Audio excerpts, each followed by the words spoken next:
एक गांव में हरिया अपनी माँ के साथ रहता था। हरिया गांव में दूध बेचने का काम करता था।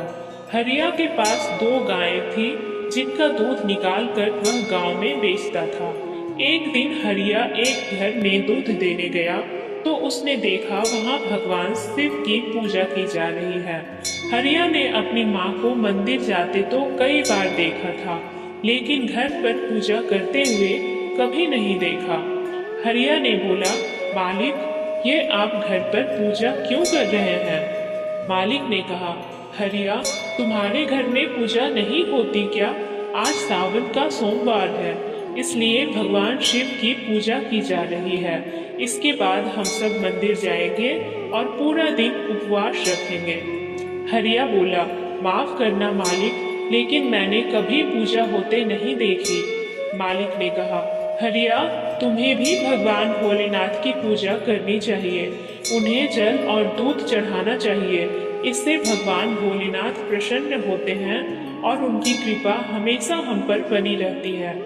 हरिया ने कहा, मालिक, मैं आज ही अपनी माँ से इस बारे में बात करता हूँ। हरिया वहाँ से सीधा अपने घर आ जाता है।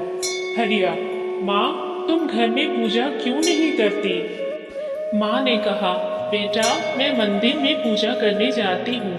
घर में पूजा इसलिए नहीं करती क्योंकि एक बार घर में पूजा करते समय एक सांप निकल आया था और उसने तुम्हारे पिता को काट लिया था, जिसके कारण उनकी मृत्यु हो गई।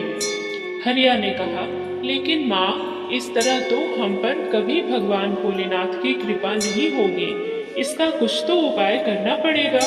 माँ ने कहा, बेटा, मैं तेरी जान खतरे में नहीं डाल सकती।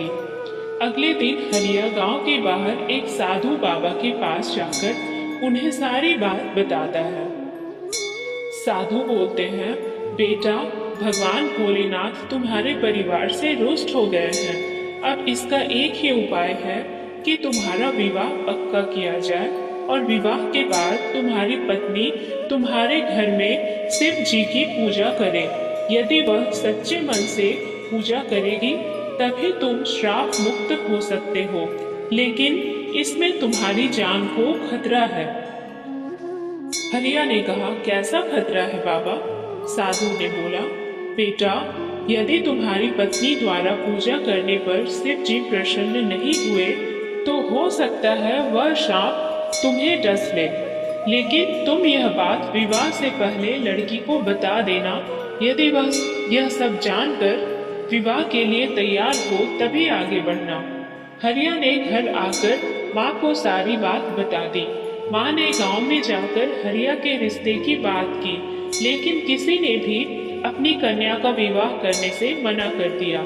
हार कर हरिया की माँ घर आ जाती है। अगले दिन हरिया दूध बेचने गांव की ओर जा रहा था, तभी उसे किसी के रोने की आवाज सुनाई दी। उसने पास में जाकर देखा तो एक बुढ़िया बैठी रो रही थी। हरिया ने पूछा, माँ जी, आप क्यों रो रही हो? बुढ़िया ने कहा, बेटा, मेरी बेटी विवाह के योग्य है। अंधी होने के कारण कोई उससे विवाह नहीं करना चाहता। हरिया ने अपनी परेशानी बुढ़िया माई को बताई। तभी उसकी अंधी बेटी शांति ने सारी बातें सुन ली और विवाह के लिए हाँ कर दी। हरिया और शांति का विवाह हो जाता है। विवाह के अगले दिन दोनों पूजा करने बैठ जाते हैं। शांति पूजा करती है। पूजा करते समय शांति भगवान भोलेनाथ के शिवलिंग पर दूध चढ़ाती है। शांति बोलती है, बाबा, यदि आप रुष्ट हैं तो मेरे प्राण ले लीजिए। प्रार्थना करके शांति जैसे ही आंखें खोलती है उसे सब कुछ दिखाई देने लगता है। यह देखकर हरिया बहुत प्रसन्न होता है। उस दिन से दोनों भगवान शिव की पूजा करने लगते हैं और एक सुखमय जीवन जीने लगते हैं।